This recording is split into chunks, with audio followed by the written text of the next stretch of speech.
Good morning, students. Welcome to Gayatri Convent School, Baran. Myself, Sania Qureshi, as your EVS teacher, and this is class of EVS. तो students, last video में हमने chapter number 7 पढ़ा था। हमारे chapter number 7 का बस एक topic बाकी है। उसके बाद हम इस वीडियो में उसके क्वेश्चन एंड आंसर करेंगे। उससे पहले मैं आपको बता देती हूँ, आपके 9 अगस्त से 14 अगस्त तक FA1 टेस्ट होने वाले हैं। तो आपको अपनी प्रिपरेशन अच्छे से करना है और अपनी नोटबुक में वर्क कंप्लीट करना है।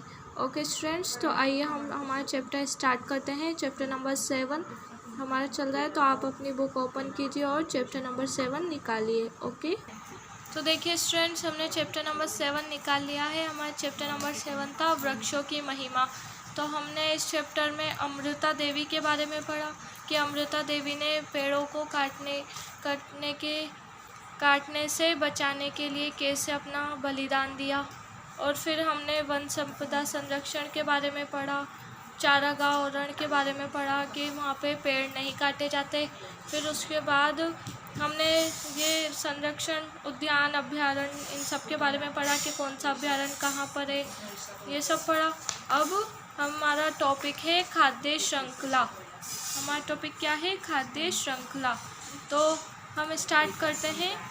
गौरी बोलती है, वनों में रहने वाले जानवरों को खाना कौन खिलाता होगा? गौरी क्या पूछती है? गौरी अपनी माँ से पूछती है, माँ, वनों में रहने वाले जानवरों को खाना कौन खिलाता होगा? तो माँ ने क्या बताया? माँ बोलती है, माँ ने उसे बताया कि जंगल में शाकाहारी जानवर पेड़ पौधे से अपना भोजन प्राप्त करते हैं।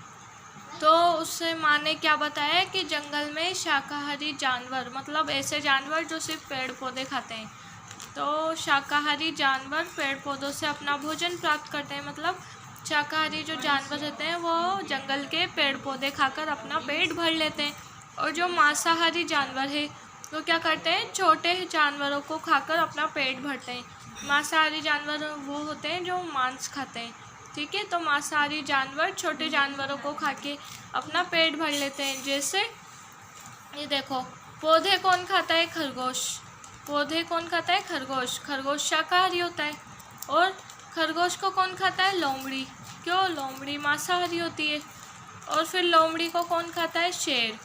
तो ऐसे खाद्य श्रृंखला चलती जाती है, मतलब एक जीव दूसरे जीव को खाएगा, फिर दूसरा जीव तीसरे जीव को खाएगा, ऐसे करके खाद्य श्रृंखला चलती रहती है। ओके, तो अब हम पढ़ते हैं ये खाद्य श्रृंखला के बारे में। जैसे घास को कौन खाता है? ये हरा कीट खाते हैं घास को, ये कीड़े मकोड़े। कीड़े मकोड़ों को कौन खाता है? मेंढक। और मेंढक को कौन खाता है? सांप। और सांप किसको खाता है? चील को। ये चील या बाज कुछ भी कह सकते हैं। तो घास तो खाते हैं ये कीट, और कीट खाते हैं मेंढक। मेंढक खाते हैं सांप। और फिर कौन खाता है? तो देखिए, ये कीट तो खाता है घास, मेंढक खाता है इस कीड़े को, और फिर सांप खाता है मेंढक को, और फिर चील खाती है सांप को। तो ऐसे चलता रहता है। चील कैसे? सबसे पहले कौन किसको खाएगा? कीड़ा खाएगा घास को। फिर कीड़े को कौन खाएगा? मेंढक। मेंढक को कौन खाएगा? सांप। सांप को कौन खाएगा? चील। ठीक है, ऐसे खाद्य श्रृंखला चलती रहेगी। तो अब हम पढ़ेंगे पेड़ पौधों जीव जंतुओं के भोजन के आधार पर संबंध को खाद्य श्रृंखला कहते हैं। तो हमसे पूछा जाए कि खाद्य श्रृंखला किसे कहते हैं? पेड़ पौधों जीव जंतुओं के भोजन के आधार पर संबंध को खाद्य श्रृंखला कहते हैं।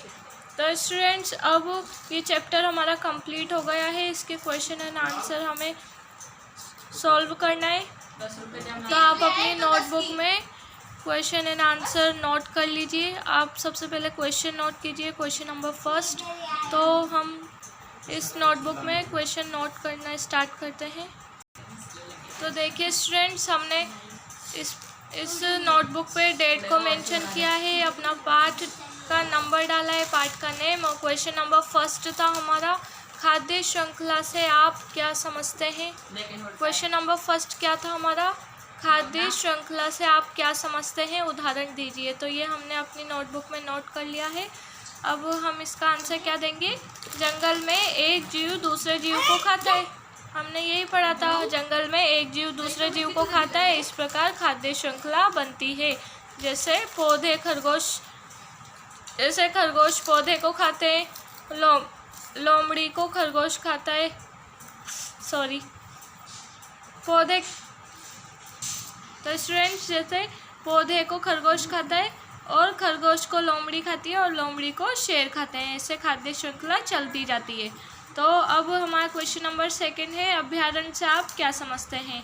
आंसर क्या होगा हमारा? जीव जंतुओं को संरक्षित करने के लिए, संरक्षित मतलब सुरक्षित करने के लिए अभ्यारण्य बनाए गए हैं। जैसे सवाई माधोपुर में रणथंभौर बाघ संरक्षण राष्ट्रीय उद्यान,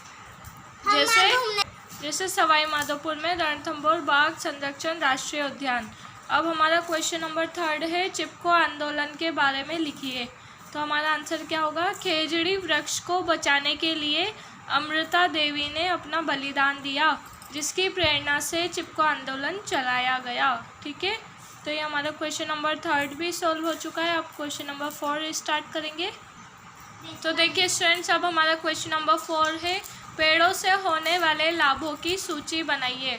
मतलब हमें पेड़ों से क्या क्या लाभ होते हैं ये हमें बताना है। तो हमारा आंसर क्या होगा? पेड़ों से हमें ऑक्सीजन प्राप्त होती है, पेड़ पशुओं के लिए भोजन है, मतलब पेड़ों को पशु खाते हैं तो उनका पेट भर जाता है। पेड़ों से हमें सब्जियां मिलती है, पेड़ों से हमें औषधियाँ मिलती है, पेड़ों से ईंधन के लिए लकड़ियाँ मिलती है। तो पेड़ हमारे कितने उपयोगी है, तो हमें ये सब लिखना है। तो आप अपना होमवर्क कंप्लीट कर लीजिएगा और ये जो हमने आपको क्वेश्चन एंड आंसर कराए हैं ये आपको अपनी नोटबुक में नोट करना है। ओके स्टूडेंट्स, तो ये वीडियो हमारी फिनिश होती है, इससे आगे का हम नेक्स्ट वीडियो में स्टार्ट करेंगे। Okay, good bye, take care.